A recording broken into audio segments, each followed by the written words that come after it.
अब आजकल ज़माना ऐसा आ गया कि बच्चा घर पे बैठकर ना अपनी मर्ज़ी से पढ़ सकता है, कभी भी पढ़ सकता है। जब अपनी मर्ज़ी से कभी भी पढ़ सकता है तो उसकी सबसे बड़ी समस्या ये है कभी भी पढ़ सकता है क्योंकि वो भी कभी पढ़ेगा ही नहीं उसको ठीक से। देखो पेरेंट्स जो होते हैं मैं बताता हूँ उनका ना एक कंज़र्वेटिव रवैया होता है। सभी पेरेंट्स का एक कंज़र्वेटिव रवैया होता है और उनको ये डर लगता है कि जो हमारा बच्चा करने जा रहा है वो बड़ा कुछ डिफरेंट सा करने जा रहा है तो उनको घबराहट होती है। और सभी पेरेंट्स जो हैं अगर सुन रहे हैं तो उनको अपने बच्चों को वो फ्रीडम देनी चाहिए, वो एलिमेंट देना चाहिए जिसकी वजह से वो खुले दिमाग से सोच सके। Everything is evolving, everything. जो सेटअप आप आज लगा रहे हैं ये 5 साल बाद नहीं चल रहा होगा, ये डिफरेंट होगा। नमस्ते दर्शकों, स्वागत है आप सबका हमारे शो द फाइनेस्ट ओपिनियन के एक नए एपिसोड में। तो आज हमारे साथ जुड़ चुके हैं ऐसे गेस्ट जिनको गॉड ऑफ अकाउंट्स भी कहा जाता है और ये सीए, सीएमए और सीएस में रैंक होल्डर भी रह चुके हैं। तो आई एम श्योर आप सबने गेस तो कर ही लिया होगा। We are talking about none other than one and only Parveen Sharma sir. तो दोस्तों, ये पॉडकास्ट बहुत ज़्यादा इंटरेस्टिंग और नॉलेजेबल होने वाला है, तो इस एपिसोड को लास्ट तक ज़रूर देखिएगा।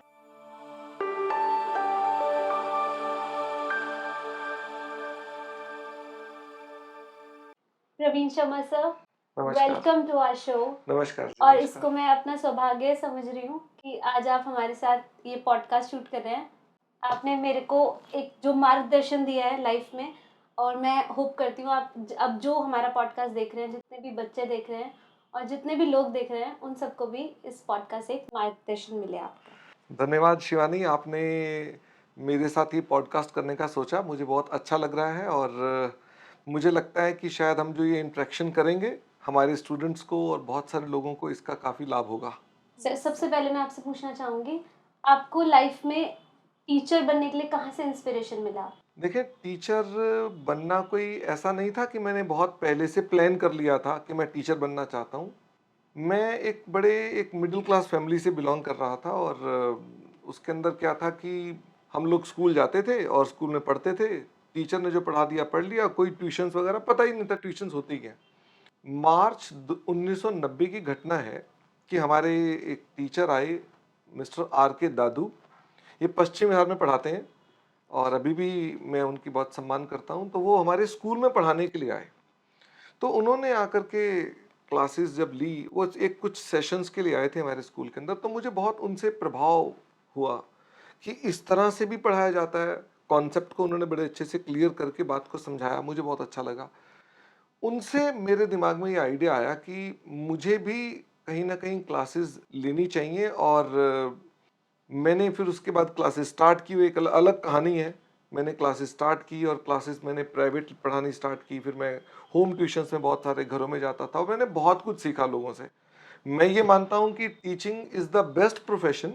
एक व्यक्ति को क्या चाहिए, अगर मान लीजिए कोई भी काम करता है तो उसे एक तो रिस्पेक्ट चाहिए, एक उसको क्रिएटिविटी चाहिए और एक उसको पैसा चाहिए।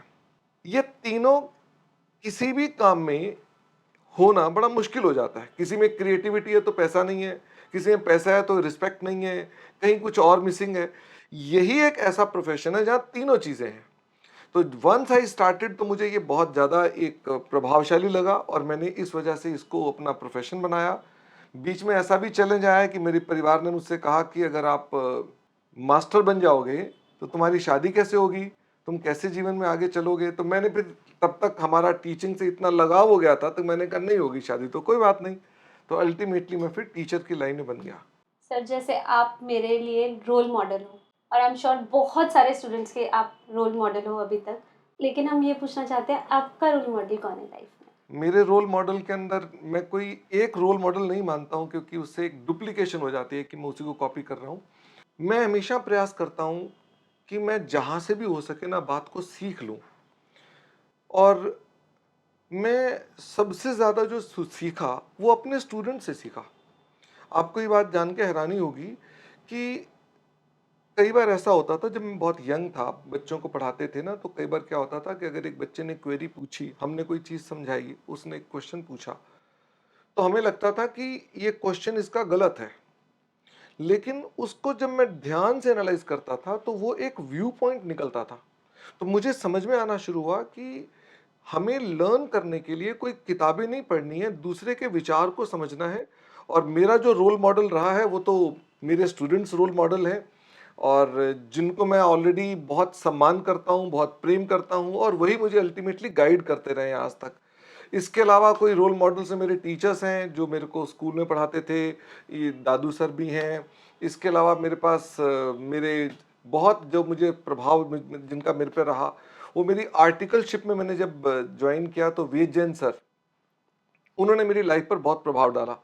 उन्होंने मुझे लोगों से कैसे व्यवहार करना है, कैसे डील करना है, मुझे वो सिखाया। मैं हमेशा अपने स्टूडेंट्स को बोलता हूँ कि आर्टिकलशिप में ये मत सीखना कि तुम्हें जीएसटी रिटर्न कैसे भरनी सिखाई जाएगी या तुम्हें इनकम टैक्स रिटर्न, वो तो बदल जाएंगे रिटर्न।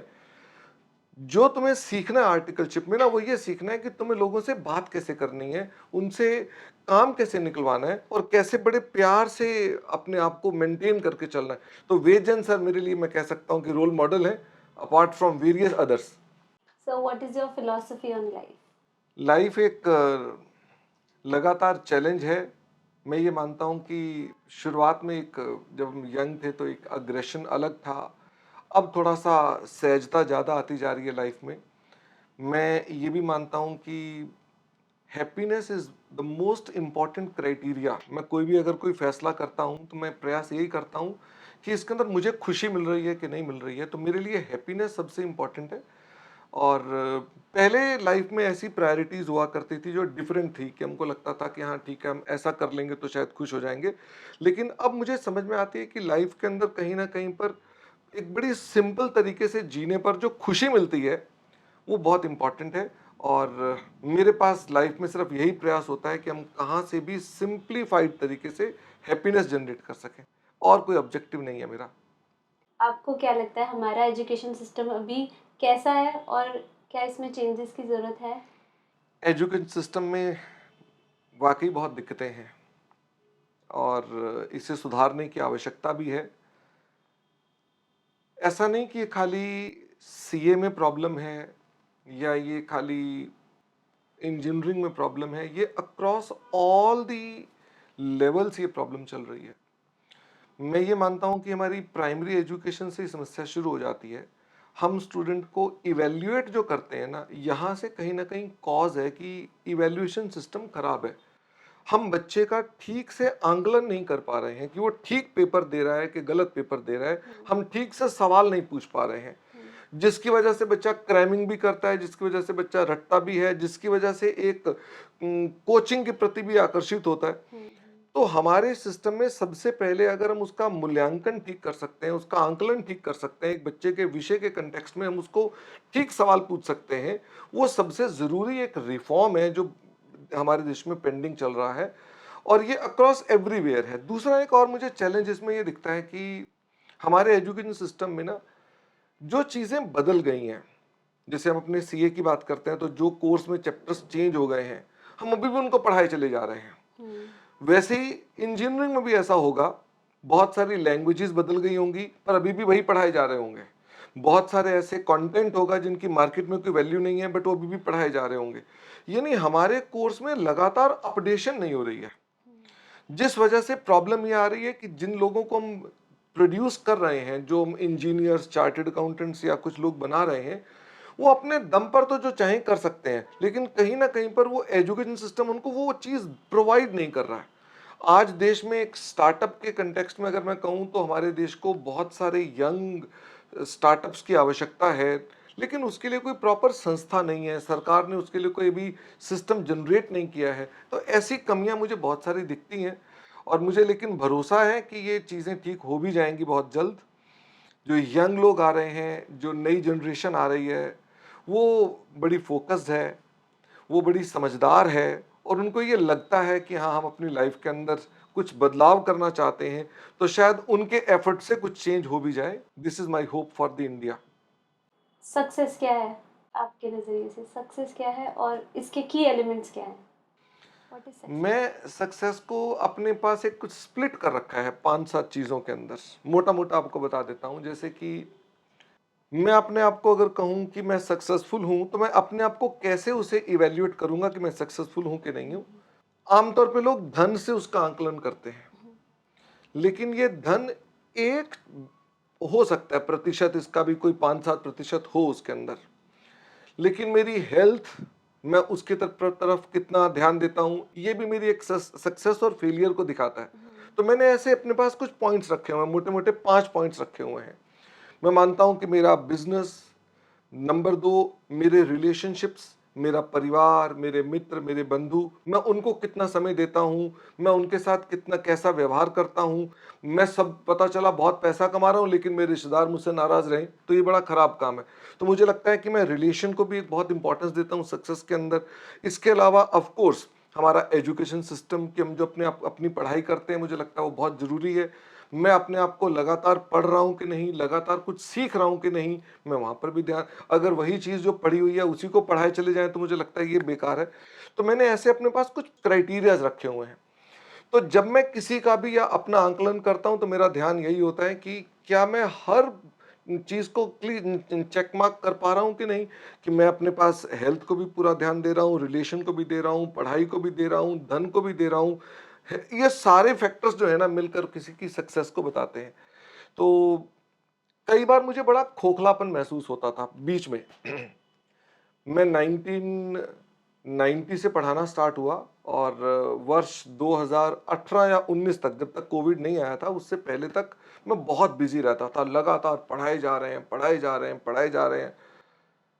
मैंने उसके अंदर ये पाया बाद में, कोविड ने बहुत मौका दिया हमको पुनर्विचार करने का अपने पे, तो मुझे यही लगा कि मैं एक तरफ से तो अपने आप को सफल देखता था लेकिन कई जगह से अपने आप को खोखला पाता था।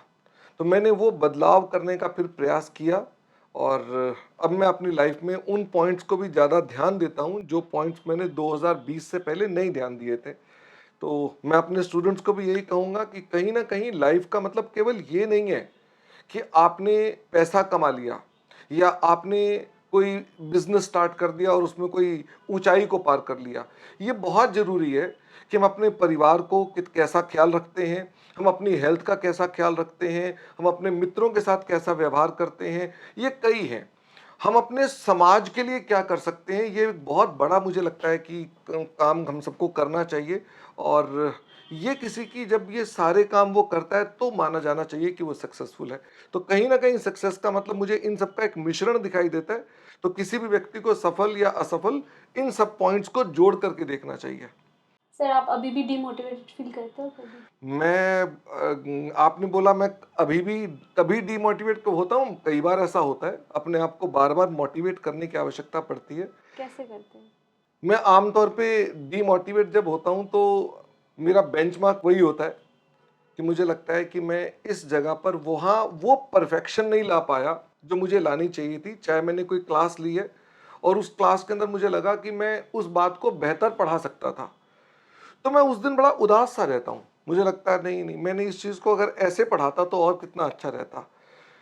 फिर उसके बाद मोटिवेशन के लिए मैं अपने आप को सेल्फ मोटिवेट करता हूँ कि हाँ, आज के बाद कल भी है, कल मैं इससे ज़्यादा एफर्ट लगाऊंगा, कल मैं इसमें और बेहतर प्रयास करूंगा और चीज़ों को अच्छे से प्रस्तुत करने का प्रयास करूंगा। तो मैं अपने आप को सेल्फ मोटिवेट करने का प्रयास करता हूं और मैं प्रयास यही करता हूं कि लाइफ में जो मैंने अपने प्रिंसिपल्स रखे हैं उनको पूरी तरह से उनके अनुसार करूं। मेरी लाइफ में जो सबसे पहला प्रिंसिपल है, मैं बताता हूं आपको शॉर्ट में हमारा प्रिंसिपल मैं कैसे फैसला करता हूं। कुछ मैंने असूल बना रखे हैं अपने, जिसमें एक ऑनेस्टी एक मेरे लिए बहुत इंपॉर्टेंट क्राइटेरिया है और having good relations with everyone is very very important. किसी की डिसरिस्पेक्ट नहीं करनी, ये मेरे लिए बड़े इंपॉर्टेंट है। ये ऐसे मेरे कई प्रिंसिपल्स मैंने अपने लिए रखे हुए हैं। नंबर 2 पे मैं रिलेशंस को देखता हूं। नंबर 2 पर मैं रिलेशंस का मतलब ये हो गया कि मान लो कुछ ऐसा कर दिया मेरे भाई ने जो मेरे प्रिंसिपल के विरुद्ध है, तो मैं प्रिंसिपल को ऊपर रखूंगा और भाई को मैं वहां पर डांटूंगा भी, नकारूंगा भी और हो सकता है मैं उससे कहूं क्षमा भी मांगू। पैसे को मैं उसके भी नीचे रखता हूं। तो मुझे लगता है कि हाँ, आमतौर पे लोग बिल्कुल उल्टा ट्रायंगल बनाते हैं, सबसे ऊपर पैसे होते हैं, फिर उसके बाद उनका शायद कुछ और चीजें आती होंगी और प्रिंसिपल सबसे लास्ट में ही आते होंगे। मेरे लिए सबसे इंपॉर्टेंट प्रिंसिपल है। मेरे बहुत प्रिय मित्र थे, मैंने उनसे मित्रता सिर्फ और सिर्फ इसलिए छोड़ दी थी क्योंकि मेरे उनके साथ एक प्रिंसिपल पर क्लैश हो गया था और मुझे लगा था कि नहीं, ये जो इन्होंने काम किया है ये प्रिंसिपली गलत है और मैंने अपना अल्टीमेट उनसे रिलेशन ख़त्म कर दिया था, क्योंकि मुझे लगा कि रिलेशन और प्रिंसिपल में प्रिंसिपल ऊपर रखने हैं मुझको। तो मुझे लगता है कि हम सबको अपने पास ऐसे बेंचमार्क्स रखने चाहिए। नंबर 1 पर हमें कहीं न कहीं अपने प्रिंसिपल्स को लाना चाहिए, नंबर 2 पे हमको रिलेशंस और नंबर 3 पे पैसों को लाना चाहिए। सर डिसिप्लिन क्या रोल प्ले करता है किसी की भी लाइफ में? बहुत ज़्यादा, डिसिप्लिन के बिना तो कुछ नहीं हो सकता है। मतलब हम क्लास में भी बोलते हैं बच्चों को कि भाई पढ़ लो, कोई सुनता नहीं बात को। हमारी क्लासेस के अंदर अब आजकल ज़माना ऐसा आ गया कि बच्चा घर पे बैठकर ना अपनी मर्ज़ी से पढ़ सकता है, कभी भी पढ़ सकता है। जब अपनी मर्ज़ी से कभी भी पढ़ सकता है, तो उसकी सबसे बड़ी समस्या ये है, कभी भी पढ़ सकता है, क्योंकि वो भी कभी पढ़ेगा ही नहीं उसको ठीक से। उसको ये लग रहा है ईज़ है, लेकिन वो ईज़ ही उसकी प्रॉब्लम है। हम जब पहले उनको पढ़ाते थे तो डिसिप्लिन के साथ पढ़ाते थे, उनको रोज सुबह उठा करके कहते थे अब आप हमारे साथ क्लास में नोट्स लिखो, बात करो, समझो, उसका टेस्ट दो। वो उससे कहीं ना कहीं लाइफ के अंदर आगे बढ़ता था। और अभी भी जो लोग डिसिप्लिन को फॉलो कर रहे हैं ना, वो आगे बढ़ रहे हैं। डिसिप्लिन में एक सबसे बड़ा एडवांटेज ये होता है कि हम जो गलतियां करते हैं ना, मान लो आज मैंने कोई चीज गलत की है, तो अगले दिन मैं उस डिसिप्लिन को अगर फॉलो कर रहा हूं तो मैं निश्चित रूप में इंप्रूवमेंट कर डालूंगा। लेकिन अगर मान लीजिए मैं डिसिप्लिन ही नहीं हूं, तो मैं मेरा माइंड जो होगा ना कंट्रोल में नहीं रहेगा, वेवरिंग माइंड होगा, मैं कहीं पर भी अपने आप को संतुलित महसूस नहीं कर सकता। तो डिसिप्लिन बहुत ज्यादा जरूरी है। सभी स्टूडेंट्स को डिसिप्लिन लाइफ जीनी चाहिए। अपना एक डेली रूटीन बनाओ, उसको निष्ठा के साथ फॉलो करो। जो तुम्हारे डे टू डे वर्क्स हैं उनको जरूर टू डू लिस्ट बनाकर रखो। मेरी तो यहाँ टू डू लिस्ट अभी पड़ी थी, इतने सारे काम लिखे रहते हैं। मैं रोजाना सुबह उठ करके सबसे पहले ऑफिस में आकर के, वैसे मैं सुबह का आपको रूटीन बताऊं तो सुबह मैं 4:30 बजे उठ जाता हूं, और सुबह 4:30 बजे मुझे जो पढ़ाना होता है ना, चाहे जितने साल मर्जी हो गए पढ़ाते हुए, मैं तब भी उसको सुबह एक बार देखता हूं पहले। मान लो आज दिन में 2 क्लासेस है, तो मैं उन 2 क्लासेस का कंटेंट एक बार फिर से देखूंगा, अमेंडमेंट्स को चेक करूंगा। ये सुबह 4:30 बजे उठ के मेरा रूटीन है। फिर उसके बाद जब मैं अपने ऑफिस में आऊंगा, क्लास लूंगा, क्लास लेने के बाद मैं अपना टू डू लिस्ट देखूंगा कि आज मेरे को क्या क्या काम करने हैं, और उस लिस्ट के मुताबिक फिर मैं अपना डे प्लान करके चलूंगा। और ये डिसिप्लिन जो है, यही मुझे लगता है कि कहीं ना कहीं हम सबको आगे जीवन में ले जा सकता है। अगर हम सब डिसिप्लिन्ड हो तो कोई प्रॉब्लम नहीं है इसके अंदर। सर वर्चुअल क्लासेस जो अभी चल रही है, वर्चुअल क्लासेस और वर्क फ्रॉम होम, क्या इसका नेगेटिव इम्पैक्ट पड़ा है लोगों में? देखो, हमने वर्क फ्रॉम होम स्टार्ट किया हुआ था, पर अब बिल्कुल बंद कर दिया। मुझे तो नहीं समझ में आया work from home, performance low दिखाई दी मुझे तो उसके अंदर। हमारी टीम के, अब तो हम सीधी पहली कंडीशन किसी की रिक्रूटमेंट करते हैं तो पहले बोलते हैं वर्क फ्रॉम होम तो नहीं चाहिए। उन्होंने कहा नहीं चाहिए, फिर तो बात करते हैं, अन्यथा नहीं। वर्क फ्रॉम होम से मैं बिल्कुल उसको इंडोर्स नहीं करता वर्क फ्रॉम होम के लिए। हाँ, अब वर्चुअल क्लासेस की बात करते हैं कि वर्चुअल क्लासेस जो हैं, ये नीड ऑफ द आवर है। मैं इंडोर्स नहीं भी करूंगा तो मुझे, क्योंकि अल्टीमेटली स्टूडेंट सर्विस करनी है, तो मुझे उनको देनी पड़ेंगी वर्चुअल क्लासेस। हालांकि वर्चुअल क्लासेस की सबसे बड़ी प्रॉब्लम एक ही है, डिसिप्लिन, और वर्क फ्रॉम की भी यही प्रॉब्लम है, डिसिप्लिन। दोनों डिसिप्लिन नहीं है। तो स्टूडेंट्स भी अगर डिसिप्लिन हो जाएं तो कोई दिक्कत नहीं है। वर्चुअल क्लासेस उनके लिए एक बहुत बड़ी एडवांटेज है, बहुत ज़्यादा उससे फ़ायदा ले सकते हैं। बाकी वर्चुअल क्लासेस खूब चल रही हैं आजकल, तो सब स्टूडेंट्स वही कर रहे हैं। और इवन वो एक नीड ऑफ द आवर भी हो गया। अब virtual classes will continue to be there for everyone and everywhere. वो क्लासेस चलेंगी चलेंगी उसके अंदर। और वर्क फ्रॉम होम तो ठीक है, अब इंडस्ट्री की आगे नॉर्म्स हैं कि वो उन्हें चलाते हैं कि नहीं चलाते हैं। तो दिस इज द पॉइंट। जैसे स्टूडेंट्स अपनी लाइफ में कुछ भी करते हैं या करने का सोचते हैं, तो उसमें जब फेलियर्स आते हैं तो बहुत डीमोटिवेटेड फील होता है, या एग्ज़ाम क्रैक नहीं होता, कोई भी एग्ज़ाम हो किसी से भी रिलेटेड, तो वो फिर उसको वही करना है, परस्यू भी वही करना है, बट डीमोटिवेशन इतना आ रहा है क्योंकि एग्ज़ाम क्लियर नहीं हो रहा। तो उस टाइम पे वो क्या करे? मैं अपनी पत्नी से कल भी बात कर रहा था, और मेरे बेटे ने कुछ स्टार्टअप सोचा है करने का आगे आगे। तो बात चल रही थी कि स्टार्टअप में फेलियर रेट बहुत ज़्यादा होता है। तो मैंने अपनी वाइफ को बोला कि फेलियर्स आर लेसन्स, ये हमारे को बहुत कुछ सिखा कर जाते हैं। और फेलियर्स को कभी भी स्टूडेंट्स को ये नहीं मानना चाहिए कि मेरे साथ ऐसा क्यों हुआ। फेलियर हमें बहुत कुछ सिखा रहे हैं, हमें जल्द से जल्द वो सीखना है। जब हम अपने उन फेलियर्स को एनालाइज करते हैं तो ऐसा तो हो नहीं सकता कि उसमें कुछ कमी ना हो।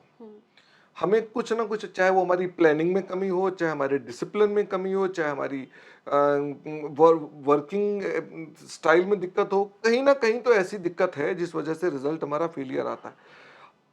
अगर हम इन चीज़ों को लर्न कर सकें जितनी जल्दी, उतना अच्छा है। फेलियर भी दो तरह से आते हैं। एक तो आता है जो अपने ही फेलियर्स होते हैं, एक होता है दूसरे के फेलियर से सीखना। तो we have to be smartest. तो इसका मतलब ये कि हमें अपने अगल बगल पूरा देखना पड़ेगा, और जो लोग फेल हो रहे हैं या उनके साथ कुछ ऐसी घटनाएं घटित हो रही हैं, अगर हम उनसे भी सीख लेना तो हम लोग बहुत रिसोर्सफुल हो सकते हैं, अपने लाइफ में बहुत ग्रो कर सकते हैं। जो हमारे स्टूडेंट्स भी हैं, उनको भी कहीं ना कहीं ये प्रॉब्लम आती है, जब वो कहीं एग्जाम में फेल हो जाते हैं या कहीं और फेल हो जाते हैं, तो उनको ही लगता है कि अब तो लाइफ खत्म हो गई। ऐसा नहीं है, बहुत कुछ है उसके बाद भी। उसके बाद आपको लर्न करना है कि आपने ऐसा फेल हुए तो क्या हुआ, और अपने पैशन को ढूंढो। मुझे ये लगता है कि मैं आपको एक छोटी बात बताता हूं कि मैं जॉब करने के लिए गया, 3 दिन के लिए जॉब करी मैंने। तो सीए बन गए, और हम तब पढ़ाते थे।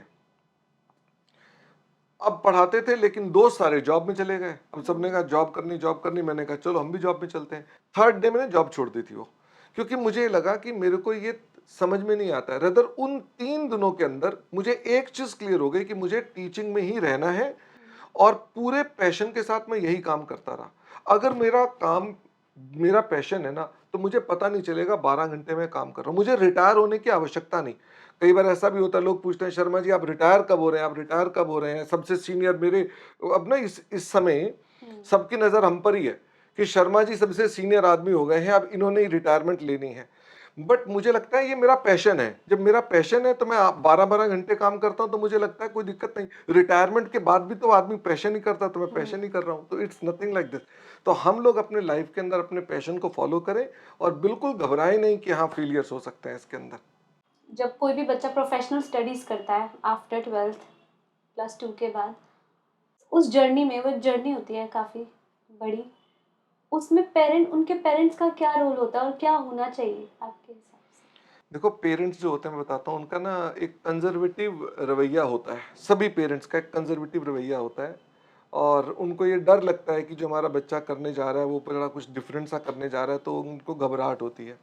लेकिन आजकल मुझे लगता है कि पेरेंट्स को थोड़ा सा इसमें चेंज करना चाहिए।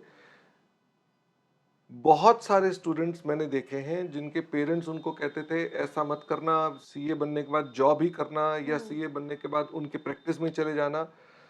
लेकिन जब उन्होंने डिफरेंटली कुछ किया तो शुरुआत में उन्हें दिक्कतें आई, बट लेटर ऑन उन्होंने अपने पेरेंट्स को गलत प्रूव कर दिया। तो पेरेंट्स को अपने बच्चों पे कॉन्फिडेंस रखना चाहिए, और वो आज़ादी देनी चाहिए, क्योंकि शुरुआत में वो जो आज़ादी होती है ना बच्चों को जो मिलती है, उन पे ट्रस्ट रखो। पेरेंट्स को अपने बच्चों पे पूरा ट्रस्ट रखना चाहिए। बच्चों को जो संस्कार दिए हैं उन पर विश्वास रखना चाहिए कि बच्चे उनके मुताबिक काम करेंगे। बट उन्हें फ्रीडम मिलनी चाहिए सोचने की, फ्रीडम मिलनी चाहिए अपने जीवन को आगे बढ़ाने की। तो मुझे लगता है दैट इज़ मोर इम्पॉर्टेंट। और सभी पेरेंट्स जो हैं अगर सुन रहे हैं तो उनको अपने बच्चों को वो फ्रीडम देनी चाहिए, वो एलिमेंट देना चाहिए जिसकी वजह से वो खुले दिमाग से सोच सके। हम जब बच्चे के दिमाग में कुछ रिस्ट्रिक्शन लगा देते हैं कि बेटा ऐसा नहीं, ऐसे ही सोचना है, तो वो शायद कहीं ना कहीं बच्चा जो है ना वो खुल के नहीं निकल पाता जो निकल सकता है। तो वो रिस्ट्रिक्शन नहीं होनी चाहिए। मेरे पेरेंट्स को तो ये भी पता नहीं था मैं कॉमर्स ले रहा हूँ। तो जब उन्होंने मुझे कहा कि हाँ ठीक है, 10th के बाद क्या लेना है, हमने कहा कॉमर्स लेनी है, उसके बाद सीए करनी है, उसके बाद सीएस करनी है। तो वो जो चीज़ें हैं ना, वो कहीं ना कहीं मेरे को घर से फ्रीडम मिली। जब मैंने पढ़ाना शुरू किया मुझे तब भी उन्होंने क्वेश्चन नहीं लगाया। जब शादी का समय था बस तभी उन्होंने कहा कि जो तुम कर रहे हो ये ठीक नहीं है। इसके अलावा उन्होंने कभी भी क्वेश्चन नहीं लगाया। तो मुझे लगता है कि ये पेरेंट्स का बहुत इंपॉर्टेंट रोल रहा मेरी लाइफ में, और सबकी लाइफ में भी रहता है, और ठीक रहेंगे आगे पेरेंट्स ही। सर, सक्सेसफुल होने के लिए किन बातों को अवॉइड करना चाहिए, किन चीज़ों को बिल्कुल नहीं करना चाहिए? एरोगेंस। आमतौर पे हम लोग ये समझते हैं कि हमने यहाँ तक अचीव कर लिया है तो अब कोई दिक्कत की बात नहीं, हमसे बेहतर कोई नहीं है। बट ऐसा नहीं है, ये हमको एरोगेंस नहीं रखनी चाहिए। और एक फिर से बात घूम फिर के लर्निंग पर आती है। हम इतने साल से पढ़ाने के बाद भी लगातार लर्न कर रहे होते हैं। आमतौर पे जब आदमी को एक लेवल अचीव कर लेता है तो उसे लगता है कि अब उसे किसी और चीज़ की आवश्यकता नहीं, लेकिन उसे नहीं मालूम कि उन्हें तब भी अपने आप को लगातार चेंज करना है। Everything is evolving, everything. जो सेटअप आप आज लगा रहे हैं ये 5 साल बाद नहीं चल रहा होगा, ये डिफरेंट होगा। अगर आप उसको इवॉल्व करते रहेंगे तो you will stay on the top. और अगर हम अपने आप को इवॉल्व नहीं करेंगे, हम टॉप पर पहुंच गए एक बार, तो सेकंड टाइम भी चैलेंज आ जाएगा। तो हम सबको कॉन्टिन्यूसली लर्न करना है, कॉन्टिन्यूसली अपनी फीडबैक लेनी है और कॉन्टिन्यूसली अपने आप को इस सोसाइटी में अपग्रेड करना है। और हो सके तो हमें कहीं ना कहीं समाज के लिए जो सोशल इम्पैक्ट की चीज़ें हैं वो ज़रूर ऐड ऑन करनी चाहिए। कि हम जो भी काम कर रहे हैं अपने पास, हम पढ़ा रहे हैं, हम कुछ और काम कर रहे हैं, तो सोशल इम्पैक्ट की चीज़ें भी करनी चाहिए। तो वो हम भी करते हैं, आप भी करते होंगे, तो सोशल इम्पैक्ट बहुत ज़रूरी है। सर अपना लास्ट मैसेज क्या देना चाहेंगे आप स्टूडेंट्स को, सारे स्टूडेंट्स को? मैसेज तो मेरा यही है कि आप सबसे पहले तो पढ़ने के लिए तत्पर रहें, लगातार डिसिप्लिन के साथ पढ़ें। अपने आप को कभी भी ऐसा महसूस ना करें। हम कई बार ऐसा महसूस करते हैं कि अगल-बगल वाला बच्चा ना कुछ ज़्यादा हमको लग रहा है कि ज़्यादा पढ़ रहा है, तो हम डीमोरलाइज़ हो जाते हैं। अवॉइड करें ऐसी नेगेटिविटी को। लगातार वही पढ़ें जो आपको अपना प्लान्ड तरीके से डिसिप्लिन बना रहा है। आपको लगता है कि आप इस पैटर्न से पढ़ करके पास हो सकते हैं, वही काम करें। इसके अलावा शॉर्ट टर्म प्लान्स के अलावा अपने मीडियम टर्म और लॉन्ग टर्म प्लान्स बनाएं। लॉन्ग टर्म प्लान्स में आज से 10 साल बाद कहाँ पहुंचना चाहते हैं, आज से 5 साल बाद कहाँ पहुंचना चाहते हैं, उनके प्रति भी थोड़ा सा संवेदनशील हो। उन चीज़ों को फॉलो करने का प्रयास करें, उन चीज़ों के मुताबिक अपने स्टेप्स लें। बस यही लाइफ है और लाइफ का कोई मतलब नहीं है। जो आप कर रहे हैं वो करते रहें, खाली ना बैठें। ये ना सोचें कि आज मैं, जिस दिन आप अपने वर्क शेड्यूल में 12-13 घंटे से भी कम काम कर रहे हैं तो वो चिंताजनक बात है। मिनिमम 12-13 घंटे है, it can go up to 15-16 घंटे। ये तो आपको इतना वर्क करना ही पड़ेगा, चाहे कुछ भी एज हो जाए। थैंक यू सर, थैंक आज यू आपने वेरी मच। मौका दिया पॉडकास्ट करने का अपने आप साथ। हमारे ऑफिस में आए, इसके लिए बहुत बहुत धन्यवाद।